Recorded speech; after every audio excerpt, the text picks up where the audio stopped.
রমজানের পরে 6টা সিয়াম পালন করে, শাওয়াল মাসের 6টা সিয়াম। কে নাকি বলেছে মাঝে মধ্যে করতে হবে? কে নাকি বলেছে যে যাদের হায়েজ হয়েছে মহিলাদের রমজান মাসে ছুটে যাওয়াগুলো আগে করতে হবে? কত যে ফিতনা। কারো যদি ফরজ রোজা কাজা হয়ে থাকে তাহলে সেই রোজাটি আপনারা আগে রেখে তারপরে সবার রোজা রাখতে পারেন। কাজা রোজা আগে নাকি আমাদের জন্য এই শাওয়ালের রোজা আগে? আসসালামু আলাইকুম রহমতুল্লাহ। সম্মানিত দর্শক শ্রোতা, আমরা জেনে নেব আসলে কোনটি সঠিক নিয়ম।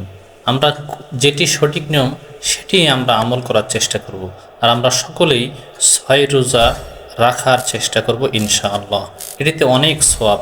আল্লাহ সুবহানাহু ওয়া তাআলা আমাদেরকে মানার তৌফিক যেন দেয়, সবাই বলি আমিন। চলুন আমরা দেখে আসি কার মতামতটি আপনার কাছে গ্রহণযোগ্য মনে হচ্ছে। সবাই কিন্তু আমরা আমলের উদ্দেশ্যে শুনবো ইনশাআল্লাহ। চলুন আমরা ভিডিওটি দেখি। 6টা সিয়াম কে নাকি বলেছে মাঝে মধ্যে করতে হবে? কে নাকি বলেছে যে যাদের হায়েজ হয়েছে মহিলাদের রমজান মাসে ছুটে যাওয়াগুলো আগে করতে হবে? কত যে ফিতনা। ধারাবাহিক করেন এটাই ঠিক।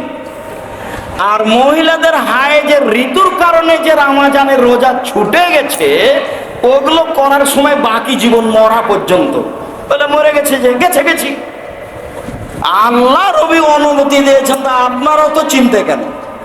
আয়েশা রাদিয়াল্লাহু তাআলা আনহা বলেন যে হায়েজের কারণে যে রোজা সিয়ামগুলি ছুটে যেত সেগুলো আমি করতাম 10 মাস পরে শাবান মাসে গিয়ে। আমি সাধারণত নফল সিয়াম পালন করতাম না। রাসূল আমাকে কখন কি বলেন আমি এই অপেক্ষায় থাকতাম।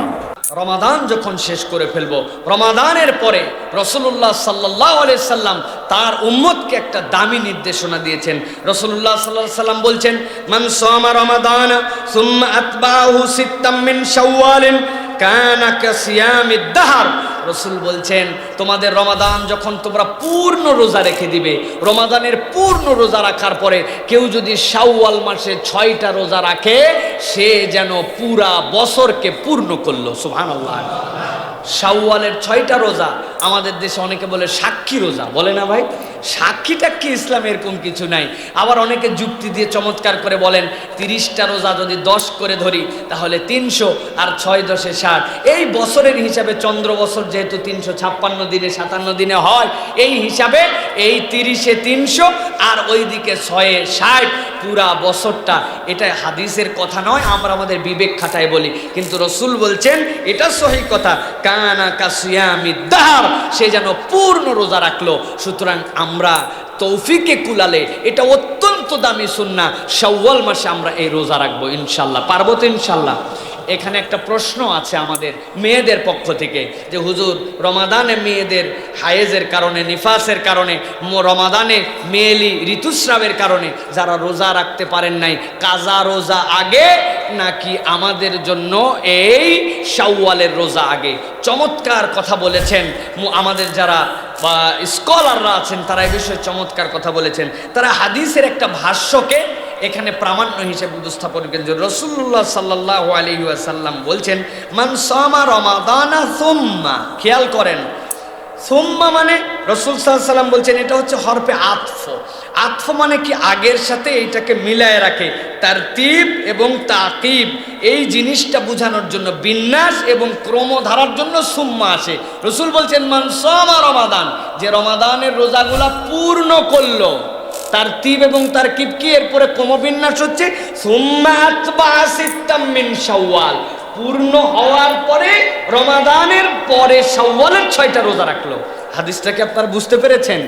তাহলে পূর্ণ করার পরে যদি শাওয়ালের রোজা রাখে, এই হাদিসের ব্যাখ্যা করে যারা আমাদের মুহাদ্দিস আছেন তারা বলছেন কোনো মেয়ের যদি ফরজ রোজা ছুটে যায় তাহলে তো রমজানের রোজাগুলা তার এখনো পূর্ণ হয় নাই, পুরা মাস হয় নাই, এই জন্য তার দায়িত্ব আগে ফরজ আদায় করা, এরপরে শাওয়ালের রোজা রাখা।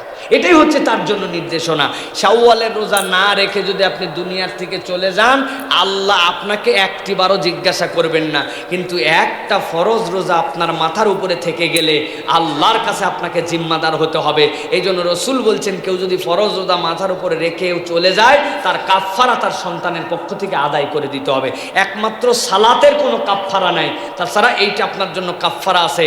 হজ ফরজ হয়েছিল, হজ করে যেতে পারে নাই, বদলি হিসাবে কেউ হজ আদায় করে দিবে, রোজার ফিদিয়া দিয়ে তার দায় মুক্ত করে দিবে।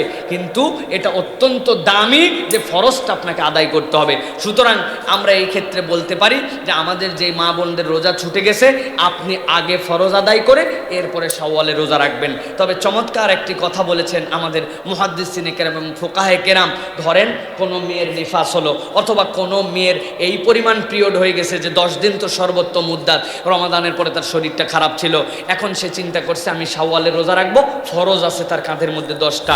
এখন শাওয়াল মাসের ধরেন 20 তারিখ বা 18 তারিখ থেকে সে রোজা রাখতে শুরু করছে। এখন 18 বা 17 তারিখ থেকে যদি 10টা ফরজ রোজা রাখে, 27 তারিখ আর তো আছে মাসের 2 দিন বা 3 দিন, তাহলে তো সে শাওয়ালের রোজাই আর রাখতে পারবে না। আর যেহেতু শাওয়ালের রোজার মর্যাদাটা অন্য কোনো মাসের মধ্যে নাই, আল্লাহর নবী শাওয়াল মাস উল্লেখ করে দিয়েছেন, তখন ফুকাহে কেরাম বলছেন তার জন্য এটা রুখসাত যে সে তখন শাওয়ালের রোজাটা আগে রেখে দিবে, এরপরে সাথে সাথেই শাওয়ালের রোজা শেষ হওয়ার পরে ফরজ রোজা পালন করবে। সুতরাং আমরা প্রামাণ্যভাবে বলতে পারি এই কথাটি যে আমাদের জন্য শাওয়ালের 6টি রোজা আমরা পালন করার চেষ্টা করব। ছেলেদের তো এতে কোনো মাসালাই নেই, ছেলেরা যারা আমাদের এই হক আদায় করে নিতে হবে। আর মেয়েদের ক্ষেত্রে আগে ফরজ রোজা, পরে শাওয়ালের রোজা রাখা উত্তম। তবে মাস যদি শেষের দিকে চলে যায়, তুলায় উঠতে না পারে, তাহলে শাওয়ালের রোজা রেখে দিবেন, এরপরে ফজর রোজা আদায় করবেন। আশা করি আমরা বুঝতে পেরেছি। আল্লাহ রাব্বুল আলামিন আমাদেরকে তৌফিক দান করুক, বলেন আল্লাহুম্মা আমিন। শাওয়ালের রোজা যাচ্ছে, আপনি জানেন রাসূল ইসলাম বলেছেন, কেউ যদি রমাদানের রোজা রাখার পর শাওয়ালের 6টি রোজা রাখে, তাহলে সে যেন গোটা বছর রোজা রাখে। শাওয়ালের রোজা কি আপনারা রাখা শুরু করেছেন? মাশাআল্লাহ। শাওয়ালের রোজা একসাথে আপনারা রাখতে পারেন, অথবা ভেঙ্গে ভেঙ্গে আপনারা রাখতে পারেন। কারো যদি ফরজ রোজা কাজা হয়ে থাকে, তাহলে সেই রোজাটি আপনারা আগে রেখে তারপরে শাওয়ালের রোজা রাখতে পারেন। যদি এমন হয় যে আপনাদের শাওয়ালের রোজা রাখার মানে ফরজ রেখে তারপরে শাওয়ালের রোজা রাখতে পারবেন না, যেমন বন্ধের এরকম হতে পারে, এত সময় পাবেন না, তাহলে আপনারা শাওয়ালের রোজাটা আগে রেখে দেবেন, তারপরে ফরজটা পরে আদায় করে নেবেন ইনশাআল্লাহ।